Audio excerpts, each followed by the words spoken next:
Nafahamu mzozo katika eneo la Afrika Mashariki ya Kati haujaanza leo wala jana. Na kwa kutumia njia za kidiplomasia tumeona mzozo wa Palestina na Israeli ukijaribu kutatuliwa, lakini hakuna kilichofikiwa. Na sasa mazungumzo ya kutafuta amani yanafanyika Pakistan kati ya Marekani na Iran. Muda umeongezwa tena wa mazungumzo ya kutafuta amani. Sasa unadhani diplomasia itafanikiwa kweli hapo? Kwanza tukitazama Mashariki ya Kati nzima utaona kuwa hapo ni nyumbani ya migogoro. Tunaweza kusema ni nyumba ya migogoro inayoendelea duniani, kwa sababu ni nchi chache sana utazitoa ambazo zimesalimika kutoingia moja kwa moja kwenye migogoro ambayo inaendelea hapo Mashariki ya Kati. Kama alivyosema mwenzangu awali kuwa tumekuwa na shida moja ambayo kiasili hii shida imeanzia hasa kwa msimamo wa Marekani. Msimamo wa Marekani japo kuwa haujawahi kusimama kwenye njia kwa miaka mingi, kwa sababu haya tunayazungumza hivi sasa ya miaka ya karibuni, au tunaweza kusema kuvunjika kwa diplomasia na sheria za kimataifa kumeshamiri sana toka awamu ya kwanza ya Donald Trump, ambayo tunaona mara kadhaa alitumia nafasi yake kwenda nje ya mstari. Mfano wakati wa awamu ya kwanza mkataba wa Umoja wa Mataifa unajua na unatambua Golani ni mali ya Syria, lakini Donald Trump alisema ni ya Israeli. Lakini mkataba wa Umoja wa Mataifa ambao ndio ulianzisha kitu kinaitwa State of Israel kupitia azimio namba 181 au kuipeleka Jerusalem kokote, lakini Donald Trump alichukua Jerusalem akaipa Israeli kama mji mkuu. Hapa ni mwanzo tu wa kukiukwaji. Lakini rudi nyuma kidogo, wakati wa Bill Clinton, Marekani ilisimamia mkataba wa Palestina na Israeli ambao ulifahamika kama mkataba wa Oslo, akiwa mwakilishi, akiwa msimamizi, na mkataba ukasainiwa mara mbili wakati wa Isaac Rabin pamoja na Yasser Arafat. Marekani alikuwa shahidi wa ule mkataba na alisimamia, na Umoja wa Mataifa ukabariki ule mkataba. Ulikwenda ukavunjwa, ukatupwa huku, na Marekani akakaa pembeni akaendelea kusapoti Israeli ikiendelea kuvunja hili.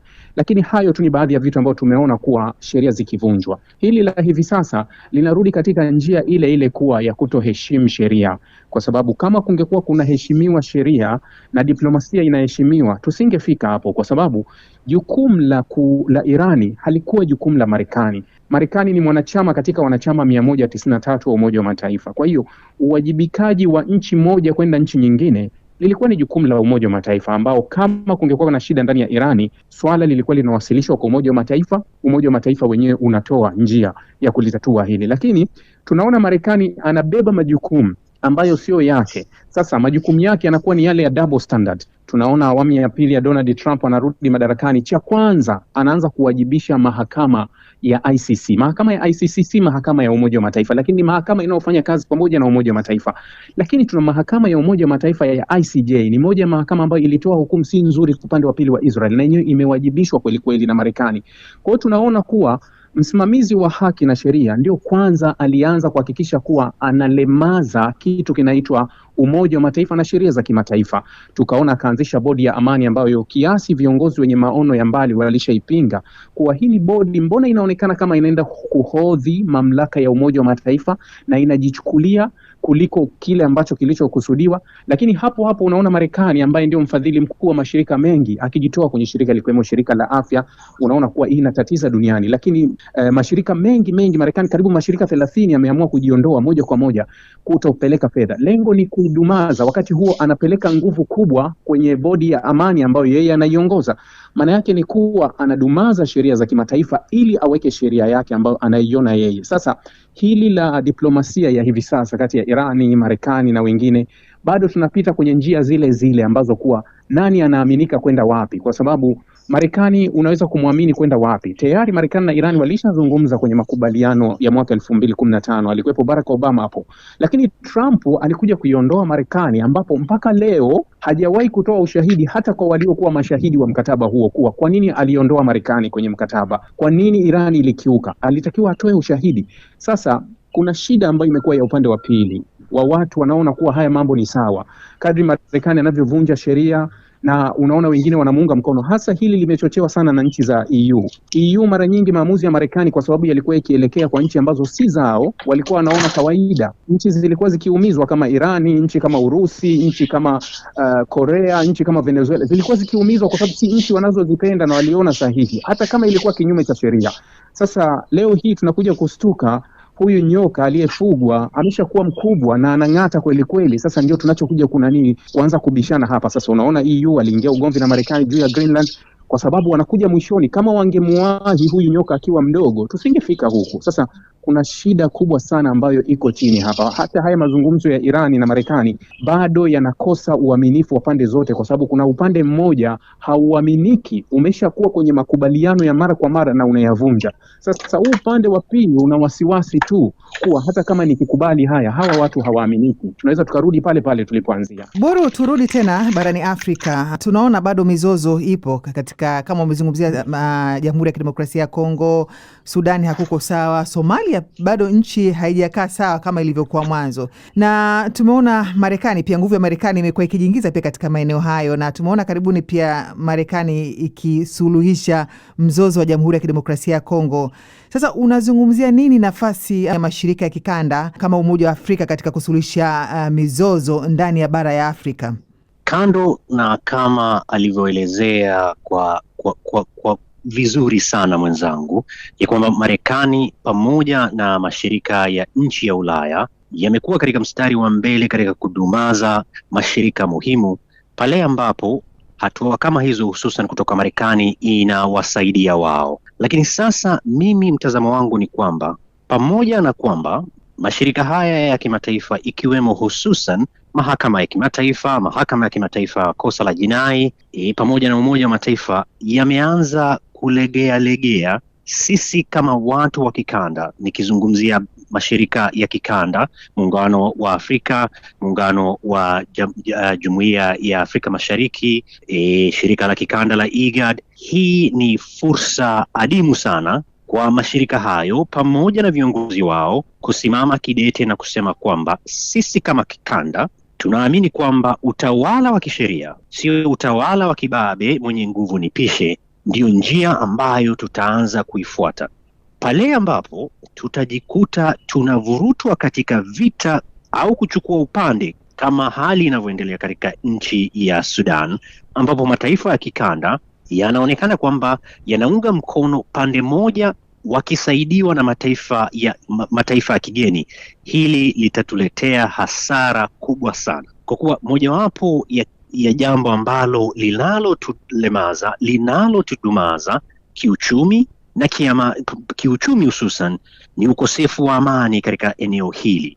Ukiangalia kwa mfano nchi kama Jamhuri ya Kidemokrasia ya Kongo, ni taifa ambalo madini yake yametumika kuwatajirisha watu wengine. Kwa hivyo itakuwa ni vizuri sana, japo hali hii haileti natija kwa sasa, kwa muda mfupi, kwa muda mrefu, iwapo sisi tutajipanga na kujiweka vizuri na kuamini na kuhakikisha kwamba sio tu kwa kauli bali pia kwa vitendo tunaamini utawala wa kisheria, basi pale tutaweza kujinyanyua kutokana na sisi mataifa ya Kiafrika kuathirika na vitu ambavyo sisi hatujatekeleza. Vita vinavyoendelea Ukraine ilifanya baadhi ya mataifa ya Afrika kuhangaika kupata vyakula vyao. Vita inavyoendelea katika nchi ya Iran ambayo inahusisha Marekani na Israel kwa upande moja, imefanya bei ya petroli ipande. Katika vita hivyo vyote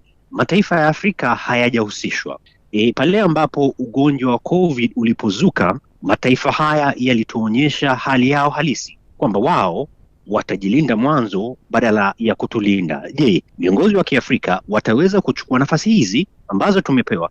Vita vya Iran, vita vinavyoendelea katika eneo la Ukraine na Russia na COVID, kuweza kusema, je, ni vipi tutaweza kutafutia suluhu ya kudumu katika kupambana na hali hii?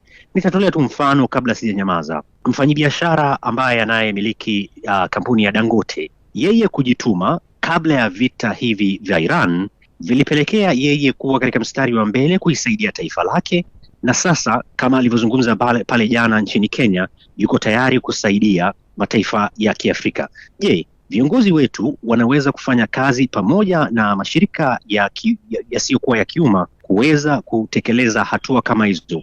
Kwa kuwa iwapo hatutachukua hatua za haraka sasa, tutajikuta sisi tunaathiriwa na vitendo ambavyo au vitu ambavyo sisi haina uhusiano wa moja kwa moja nasi. Kwa kuongezea, Rahbi, kwa upande wako, ni kwa kiasi gani siasa za nguvu kubwa zinavyoathiri nchi ndogo na kwa jinsi gani zinaweza kujinasua? Siasa ni siasa, lakini Unafahamu kuwa baada ya dunia kutoka kwenye vita ya pili ya dunia, na ilionekana kuwa matumizi makubwa ya nguvu, wenye nguvu kuamua wanachoamua sio ustaarabu wa ulimwengu, ndipo hasa ilipoanzishwa Umoja wa Mataifa mwaka 45 katika kuweka usawa na ustahimilivu na kuheshimiana, ndio kilichowekwa hapo. Matokeo yake kutoka hapo hata tunaona Umoja wa Mataifa ulianzishwa na nchi chache kati ya 51 mpaka kuja sasa wanachama 193. Tulikuwa kwenye utaratibu ambao umepangwa, nchi ziheshimiwe kutokana na hadhi ya title ya nchi, haijalishi na watu 200,000 mpaka 1,000,000. Hii ni nchi kamili, kwa hiyo hadhi yake apewe ile ile. Ikaleta ustaarabu wa kuwa aliyekuwa hana nguvu asimhofie mwenye nguvu, aheshimu mipaka yake, na ulimwengu uliishi hiyo katika ustaarabu. Sasa kurudi kwenye kile ambacho ulimwengu ulipitia, unajua tunasoma kwenye vitabu vya historia na vitabu vingine, zamani tawala nyingi za nyuma zilikuwa ni tawala zenye nguvu tu. Ukiwa na nguvu unaweza kumsukuma fulani, utakuwa mtawala hilo eneo. Ndio historia ilivyokuwa, unaenda unavamia, unachukua nchi inakuwa yako. Sasa tulitoka huko tukaja kuheshimu mipaka ya nchi, haijalishi umepakana na nchi gani, ni dhaifu kiasi gani, haijalishi wewe una nguvu kiasi gani, mipaka yote lazima iheshimiwe. Tukaanzisha utaratibu, tukaanzisha sheria, tukaanzisha mahakama, tukaanzisha ustaarabu, na dunia ikapitia hapo kiasi fulani. Hata japokuwa walioyaandaa haya walikuwa na hila ndani yake, lakini bado tulipita katika kipindi hicho, japokuwa walikuwa wakigeuza juu na chini, angalau walikuwa wanaona aibu. Sasa tumetoka kwenye hilo, tumerudi kwenye kile ambacho tulitoka awali, kuwa mwenye nguvu atakuwa mwenye nguvu. Ndio leo hii unaona nchi kama Marekani inaweza kuenda kwenye nchi kama Venezuela,